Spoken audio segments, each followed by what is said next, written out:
A mente espiritual pode olhar para o Egito e ver aquela perseguição aumentar.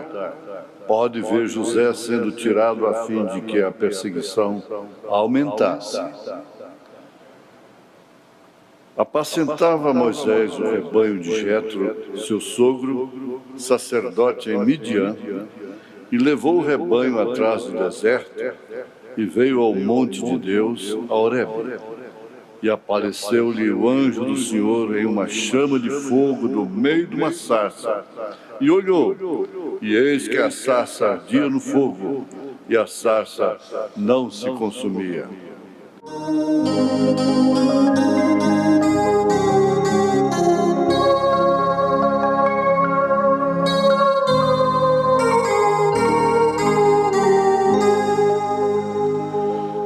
A mente espiritual pode olhar para o Egito e ver aquela perseguição aumentar. Pode ver José sendo tirado a fim de que a perseguição aumentasse.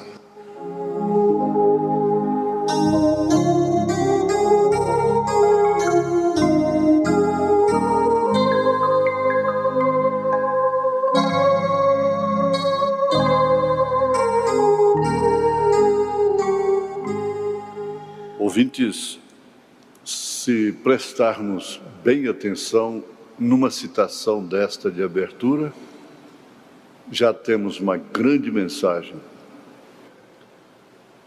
A mente espiritual. Isso distingue mentes naturais, carnais e espirituais. Sem dúvida alguma, pessoas se distinguem por talentos, por dons, por capacidade, por aparências, por espíritos, por conduta. Afinal, pessoas se distinguem. E isso começou lá no Éden. Abel se distinguia de Caim. Caim se distinguia de Abel. Tudo tendo como procedência a semente. Se negarmos que há semente no homem, nós negamos a fé, negamos a Bíblia Sagrada, negamos a Deus, negamos a verdade. Há sementes, inclusive muito bem ventiladas, destacadas pelo próprio Senhor Jesus Cristo. Então, nós vemos aqui, nesse destaque, a grande diferença de pessoas que podem ser enganadas e que são enganadas e que serão enganadas. E pessoas que não puderam ser enganadas, não podem ser enganadas e não poderão ser enganadas. O destaque bíblico é esse. Não disse Jesus que os dois seriam tão parecidos que, se fosse possível, enganaria ou enganariam até o próprio eleito? O profeta de Deus faz menção deste assunto na mensagem, o terceiro Êxodo. Então veja como nós estamos concordando a coisa de uma forma bastante aproveitável, é claro. Estamos vendo aí que uma semente, segundo São Pedro, sendo enganada, procuram enganar. Pedro usa essa expressão, enganando e sendo enganados, enganados e sendo aqueles que procuram sempre a enganar. Não disse Jesus que os dois seriam tão parecidos? Então, mesmo havendo diferença de semente, podem parecer muito. Isto porque a casca é igual. Quer dizer, a carne e o sangue são iguais. Não há diferença entre carne e sangue. Por isso, carne e sangue não herdam o reino dos céus. Está escrito assim. A semente que gosta de ser enganada, ela é intelectual e por isso exige o intelectual. Ela se engana se satisfazendo com o intelectual, com o mental. Os judeus pedem sinais, os gregos pedem sabedoria. A palestra intelectual é tão acetinada que ela enganaria o povo, menos o povo eleito. Agora, o que determina realmente a satisfação da semente eleita é o verdadeiro culto. Então voltamos lá no Éden. Abel não estaria satisfeito oferecendo um culto semelhante ao de Caim. Não combinava com a sua semente, não combinava com a sua revelação, portanto. Então, aquele era o verdadeiro evangelho. Nós podemos encontrar que o verdadeiro evangelho existe desde o Éden, como também o falso evangelho. O verdadeiro evangelho para satisfazer a semente eleita. O falso evangelho para satisfazer a semente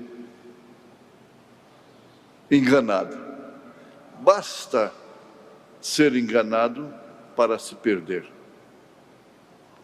Agora, o evangelho que quer dizer boas novas é anunciado através de anjos que são homens, os quais Deus tem chamado pela sua soberana vontade, e eles têm nascido com o propósito eterno de anunciarem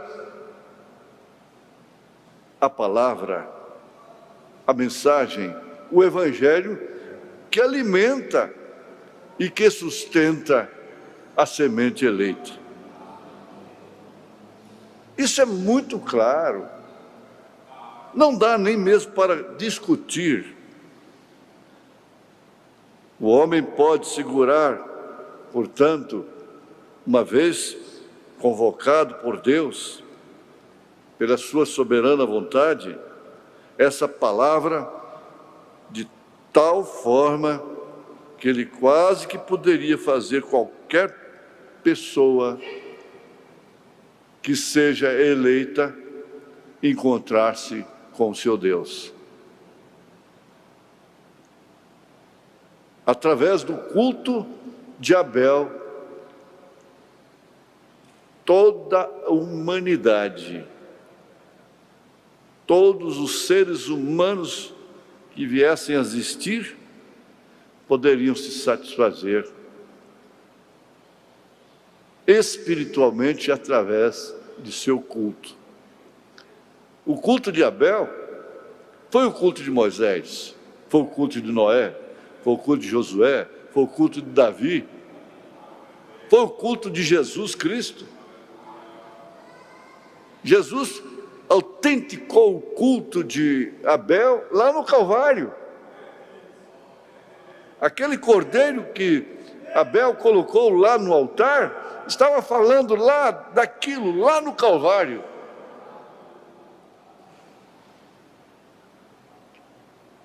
Então, o culto dos apóstolos, da igreja, durante as eras, é o culto de Abel.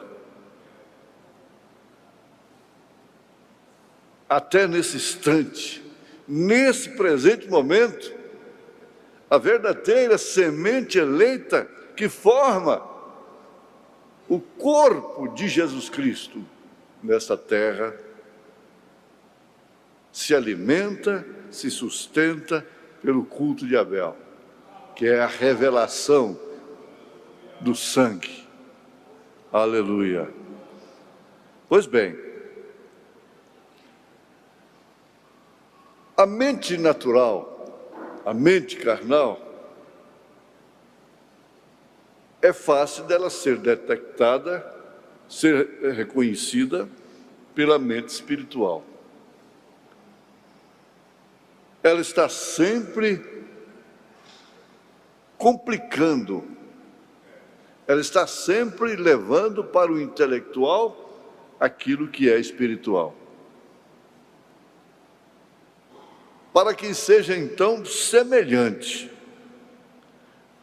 para que isso possa se cumprir. A palestra intelectual é tão acetinada que ela pode enganar. Não aos eleitos, bem compreendido. A mente espiritual pode olhar para o Egito, veja, tomando sempre a sombra lá no passado. O profeta está mostrando isso. E ver aquela perseguição aumentar, pode ver José sendo tirado por fim de cena. Ele tinha que sair de cena.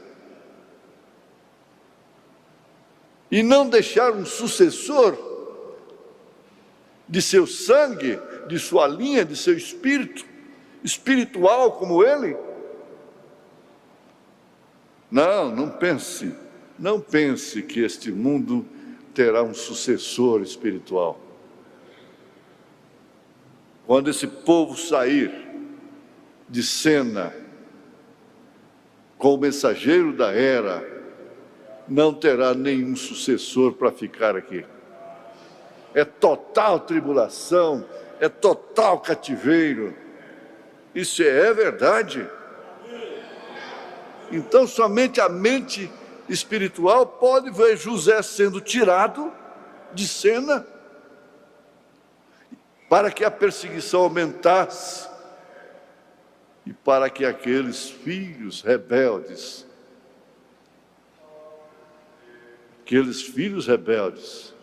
de Israel pudessem cair em cativeiro. E você vê depois o que foi tirado de lá. A história bíblica e como também a ciência que estuda tudo isso dentro do campo evangélico mostra que foram mais de 2 milhões que saíram. Mas, na verdade, o Israel mesmo foram apenas 2. 2 apenas. Que foram Josué e Caleb. É bom ver isso, porque se você ver isso com mente espiritual, você vê agora este mundo com explosão demográfica, superpovoado,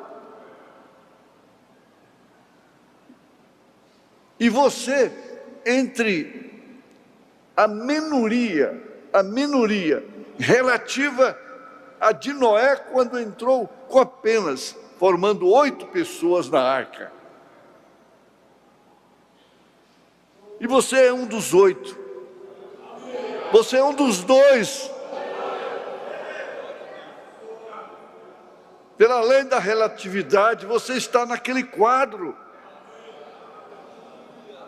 Então isso tem importância de ser visto na pregação. Encontramos um significado supremo nesta mensagem, o terceiro êxodo. Agora veja. Então, ver Deus com a sua roda dentro da roda. Olhando ainda para essa experiência, para essa comparação. Olhando Deus, ver Deus com a roda dentro da roda. Bom, você diz assim, o que é isso? Como é que eu vou entender isso? O que quer dizer roda dentro da roda na Bíblia Sagrada? Ah, bom, você já leu Ezequiel e fez a mesma pergunta. Ezequiel falando da roda dentro da roda. Aleluia. Tudo se movendo ao redor perfeitamente. Potifar rejeitar José, ver aquela mentira ser dita e ver José na prisão com sua barba crescida, excomungado de seus irmãos. Mas então, de repente, Deus entrou em cena. Isso é a roda dentro da roda. Aleluia! Como podemos ver aquela roda dentro da roda se movendo? É o grande plano de Deus movendo tudo até este êxodo. E você está dentro.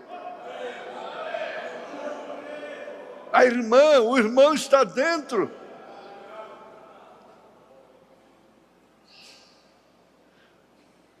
Não há prazer maior na mensagem, não há prazer maior num sermão, numa genuína pregação, a não ser endereçar verdades àqueles que nos ouvem. Verdades que encorajam,